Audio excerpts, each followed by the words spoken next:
Hello दोस्तों, कैसे हैं आप सभी लोग। आशा करता हूँ अच्छे होंगे।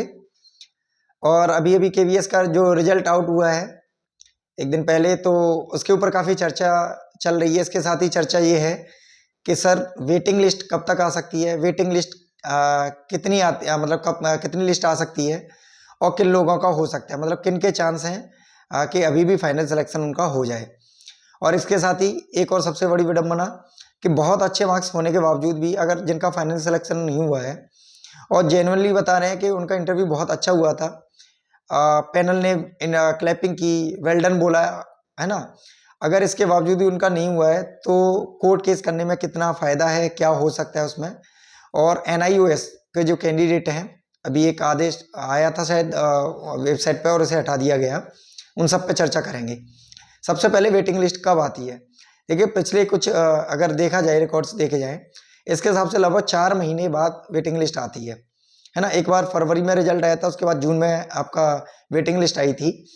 तो आप 3 से 4 महीने कम से कम आपको वेट करना होगा।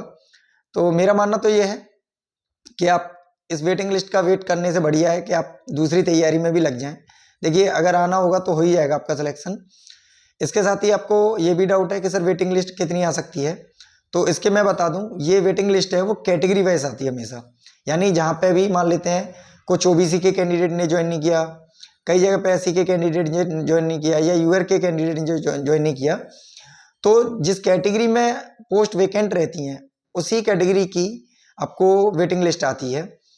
अच्छा, ये नंबर ऑफ जो कैंडिडेट हैं या वेटिंग लिस्ट कितनी आएगी, ये किस पे डिपेंड करता है। तो जितने लोग स्किप करेंगे, जितने लोग ज्वाइनिंग को छोड़ेंगे, मतलब कहीं दूसरी जगह पे उनका हो गया है या पहले से वेल सेटल्ड है और अब जाना नहीं चाहते, उनका दिमाग मतलब नहीं है कि वहाँ पे हम जाएं केवीएस में, बाद में 2 लाख रुपए दे के शायद छोड़ेंगे, ऐसा भी कोई बाउंडेशन भी है। मुझे इसके बारे में एग्जैक्ट आइडिया नहीं है कि ऐसा कोई बाउंड वगैरह भरवाते हैं कि नहीं। तो इसके साथ ही मतलब जो वेटिंग लिस्ट है वो मेरे हिसाब से जो जिस आरओ में जितनी ज़्यादा वेकेंट पोस्ट होंगी उसके हिसाब से आएगी। इसकी एग्जैक्ट संख्या कोई भी नहीं बता सकता, ठीक है। किसी आरओ में ये संख्या ज़्यादा हो सकती है, किसी आरओ में कम हो सकती है, वो आपको वेबसाइट पे आपको अपडेट मिलती रहेगी। और इसके साथ ही जो ज्वाइनिंग है वेटिंग लिस्ट वालों की, वो तो 7-8 महीने में होगी। तो मेरे हिसाब से आप तैयारी में लगे रहिए, किसी दूसरे एग्जाम की तैयारी कीजिए। टीचिंग एग्जाम में DSSV की वैकेंसी आ सकती है, उसके लिए तैयारी कीजिए। अच्छा, इसके साथ कई लोगों के साथ बता रहे हैं कि बहुत गलत हुआ है। मेरे पास काफ़ी मैसेज आए कि सर मेरा 158 मार्क्स था, 153 था, इसके बावजूद भी उन्होंने इंटरव्यू में 22 नंबर ही नहीं दिए, 25 नंबर ही नहीं दिए। तो अगर देखिए, अगर मैं इंटरव्यूअर और पैनल के हिसाब से बताऊं तो उसमें तो ये होता है, कई बार आपको हो सकता है डेमो आपका अच्छा हुआ हो, लेकिन उनके हिसाब से अच्छा नहीं हुआ हो। आपका पर्सनैलिटी जो अपीयरेंस है वो कितना अच्छा रहा, है ना, उसके भी मार्क्स होते हैं। आपका वे ऑफ टॉकिंग कैसा रहा उस पर भी डिपेंड करता है। तो ये तो उनकी तरफ से हो गया।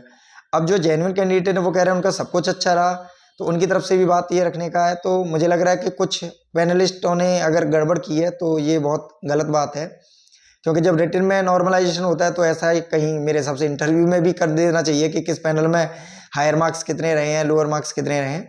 कहीं कहीं पैनल में, जैसे कुछ लोगों ने बताया मुंबई वाले पैनल जो थे, तो वहाँ पे बहुत गड़बड़ रही। कुछ दिल्ली में भी ऐसे पैनल थे जहाँ पे मार्क्स बच्चों को बहुत कम मिले हैं। तो अगर देखिए जेनुअनली उनका अगर इंटरव्यू अच्छा हुआ है, जेन्युइन है वो अपने आप में, और उसके बावजूद मार्क्स नहीं मिले, तो ये तो गलत है। अच्छा, इसमें अब ये है कि सर कोर्ट केस कर सकते हैं क्या, इससे क्या फ़ायदा होगा। तो जो मेरे हिसाब से, मेरी जितनी समझ है, कोर्ट केस में आप नहीं जीत पाएंगे। उसकी वजह है क्योंकि इंटरव्यू का कोई भी प्रूफ नहीं होता है ना।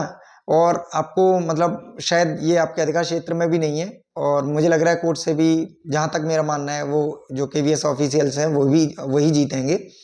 लेकिन अगर आपको लग रहा है कि कुछ पॉजिटिव हो सकता है तो आप प्रयास कर सकते हैं, एकजुट हो जाइए, ठीक है। तो बाकी मैं तो दोनों लोगों के साथ हूँ, है ना। अच्छा, इसके साथ ही आपका जो DSSB की एग्ज़ाम है वो आपका 4-5 महीने में हो सकता है। तो अब से आप तैयारी करेंगे तभी आपका फाइनली सिलेक्शन हो पाएगा। तो अच्छा, अब मैंने वेटिंग नंबर ऑफ सीट पे बात कर ली, वेटिंग लिस्ट पे भी मैंने बात कर ली कब तक आ सकती है, कोर्ट केस पे भी मैंने बात ही कर ली। और इसके साथ ही जिनके हायर मार्क्स हैं, मुझे पता है वो दुख बहुत ज़्यादा होता है जब आप फाइनली जो सिलेक्शन लिस्ट उससे बाहर होते हैं। तो आप दूसरे एग्जाम की तैयारी में लगे रहिए। आपको मैं मतलब मुझे पूरा भरोसा है, अगर जिनका 155 प्लस आया है या 145 प्लस आया है, उनका केवीएस से भी बेहतर जॉब लेने का एक चांस रहेगा। Thank you so much, all the best for your future.